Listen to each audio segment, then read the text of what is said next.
अर्जुन को गुरु द्रोण मिले, जिनसे शिक्षा प्राप्त कर अर्जुन सर्वश्रेष्ठ धनुषधारी कहलाए। महाभारत के मैदान में श्री कृष्ण से शिक्षा प्राप्त कर युद्ध में विजय हुए।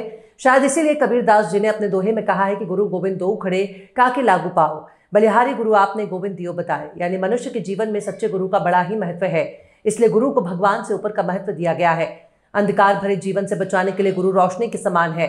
हम आज आपको ऐसे ही गुरु से मिलवाते हैं जिन्होंने अपने ज्ञान के प्रकाश से न केवल कितने छात्रों के जीवन को रोशन किया, और इसलिए उन्हें मिसाइल मैन के नाम से जाने वाले तत्कालीन राष्ट्रपति एपीजे अब्दुल कलाम के हाथों शिक्षा के क्षेत्र में उत्कृष्ट कार्य करने पर राष्ट्रीय पुरस्कार से सम्मानित किया गया है।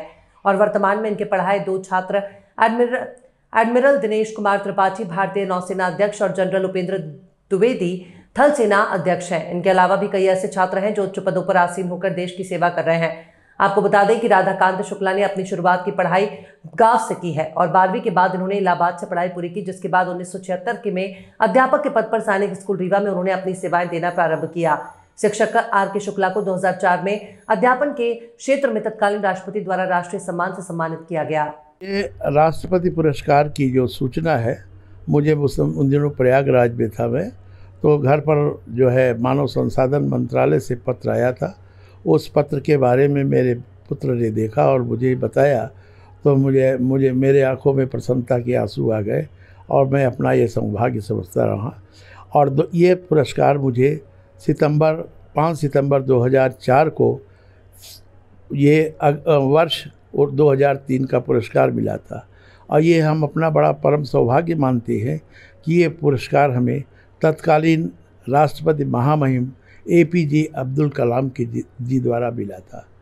ऐसे राष्ट्रपति शायद बहुत ही कम होंगे जिन्होंने अपने देश के लिए इतना महान कार्य किया है। इतने बड़े वैज्ञानिक, इतने अच्छे शिक्षाविद, इतने देश प्रेमी और देश को उत्तरोत्तर शिखर की और प्रौद्योगिकी के क्षेत्र में ले जाने वाले ये प्रथम राष्ट्रपति मेरी दृष्टि से। सर, आपने जब शिक्षा चालू की तो कहाँ से, किस विद्यालय से शिक्षा प्रारंभ की थी? मेरी तो प्राथमिक शिक्षा कह लीजिए या 8वीं तक शिक्षा गांव के विद्यालय में हुई। मेरे पिताजी अध्यापक थे, संस्कृत के जो है प्रवक्ता थे। उन्हीं के विद्यालयों में 8वीं तक मैंने शिक्षा ग्रहण की।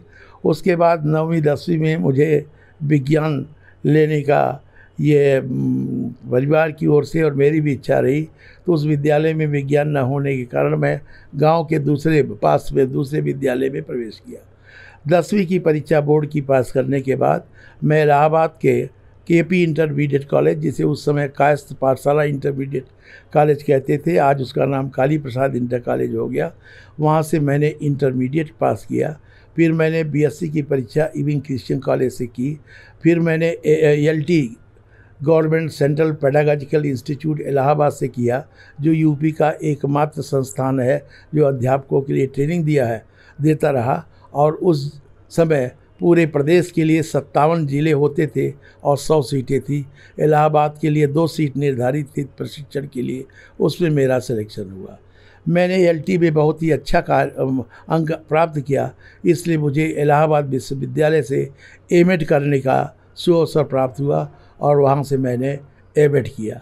एमएड करने के बाद मैं ट्रेनिंग कॉलेज में लगभग 4.5 साल रहा।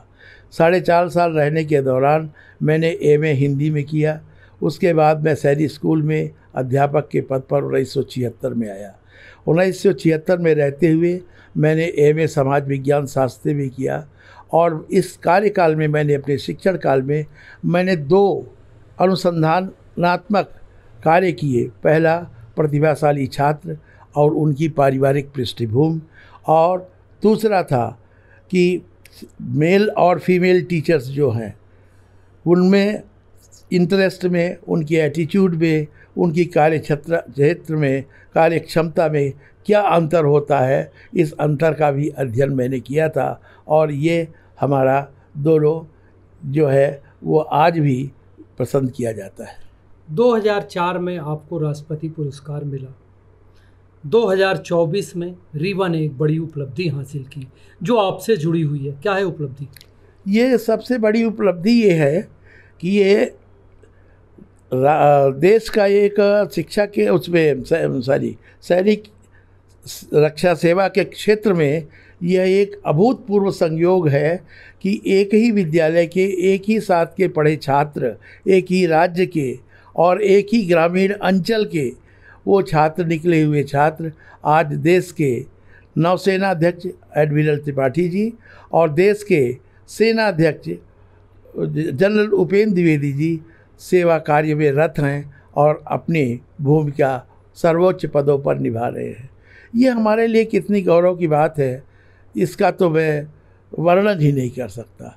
ये हमारे ही नहीं, सारे शिक्षकों के लिए, विद्यालय के लिए, विंध्य क्षेत्र के लिए, मध्य प्रदेश के लिए और पूरे देश के लिए ये बड़े गौरव की बात है।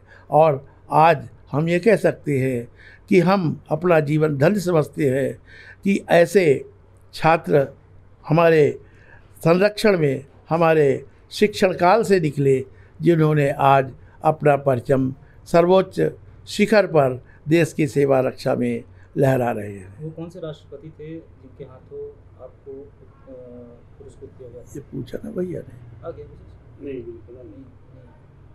अब्दुल कलाम जी को बताया। मैंने हमने पूछा। अच्छा, हमने पूछा। वो जिस समय मुझे ये 2004 में 5 सितंबर 2004 को ये विज्ञान भवन में ये पुरस्कार प्रदान किया गया, सम्मानित किया गया मुझे, उस समय देश के जो राष्ट्रपति थे वो महामहिम डॉक्टर अब्दुल कलाम जी थे। और डॉक्टर अब्दुल कलाम जी अप्रतिम मेरी दृष्टि में राष्ट्रपति रहे, जिन्होंने देश को खासकर से प्रौद्योगिकी के क्षेत्र में, एनर्जी के क्षेत्र में बहुत ही आगे बढ़ाया है और देश के लिए बहुत एक मिसाल कायम किया है। सर, आपके लिए एक कठिन सवाल है। 2 जर्नल का आपने नाम लिया, उपेंद्र द्विवेदी और त्रिपाठी जी। दोनों में ज़्यादा शरारती कौन था? देखिए, शरारती दोनों क्या, सैनिक स्कूल में आते हैं तो बच्चे उच्छृंखल तो रहते हैं, लेकिन ये दोनों में शरारती विशेष तो हमारे ख्याल से मेरी दृष्टि में मेरे सामने तो कभी नहीं आया। लेकिन हर काम में इन लोगों ने इतने परिश्रम, सक्रियता और तन्मयता से काम लिया और अपने व्यक्तित्व के सर्वांगीण विकास के लिए इतना इन्होंने कठिन परिश्रम किया कि उसका प्रतिफल आज उन्हें मिला है। और बालक तो शरारती होते ही है, अगर बचपन शरारत से पूर्ण न हो तो वो तो मैच्योर हो जाएगा, फिर उसका तो बचपना गायब ही हो जाएगा। थोड़ी बहुत तो शरारत सभी करते हैं। देश के युवाओं को क्या संदेश? देश के युवाओं को मेरा ये संदेश है कि जिस भी विद्यालय में आप पढ़ रहे हों, उनमें अपने विद्यालय पर, अपने शिक्षकों पर, वहाँ की अनुशासन व्यवस्था पर, अपने कर्तव्य पालन में, अपने अध्यवसायों में, अपने कार्य प्रणाली में